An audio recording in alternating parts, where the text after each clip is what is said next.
Hello, welcome back to 9 News. Tonight we'll be having an exclusive interview with Mr. Robert Alexander Little.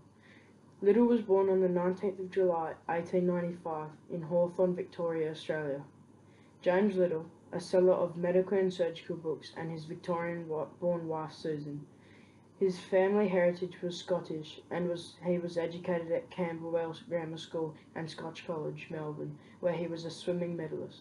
He entered his father's business as a travelling salesman and was living with his family at Windsor when World War I broke out in August 1914. So Little, where did you fight and enlist? I travelled to England in 1915 and learned to fly at my own expenses before joining the Royal Navy Air Force, RNAS.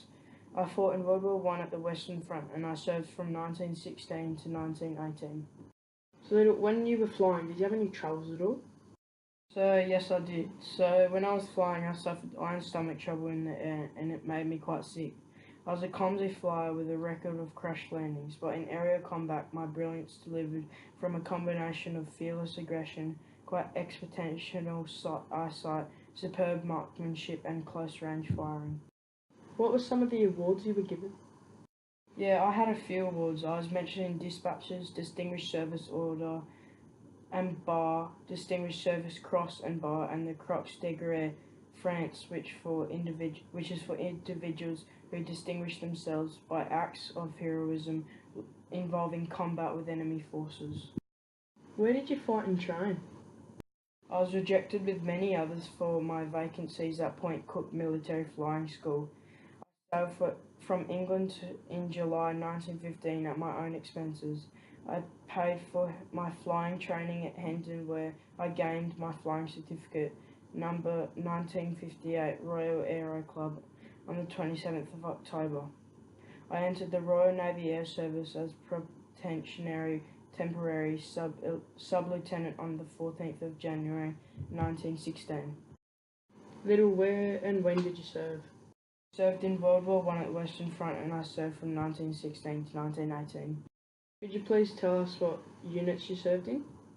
I served in number 8 Squadron of RNAS from 1916 to 1917 and the number 203 Squadron RAF from 1918. Did you have many victories when you were in battle at all? So my tally of victories started to rapidly increase when the squadron covered with Sopwith triplanes, with 8 victories each in April and May, 4 in June and 14 in July 1917 when I began flying a Sopwith Camel. Were you promoted at all, and did you have any nicknames at all during your time?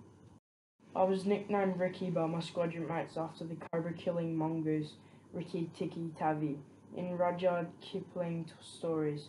By August 1917, I was stationed at Kent for some rest, having totaled an impressive 37 victories and having earned Distinguished Service Order, Distinguished Service Cross and Bar, and the Croix de Guerre.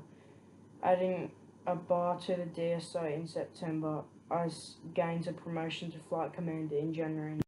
So Little, do you have any rankings in combat at all? I was Australia's highest scoring ace in the First World War, my nearest rivals being Major R.S. Dallas with 39 and Captain A.H. Cobby with 29 victories. I was ranked as 14th among the aces of all sides in conflict. Were you offered any other jobs during your time at the war? At Walmart, I was able to enjoy a settled period of family life, but in March 1918, I declined a desk job and volunteered to return to France, whereas as a flight commander with Naval 3, I flew Sopwith Camel B6318.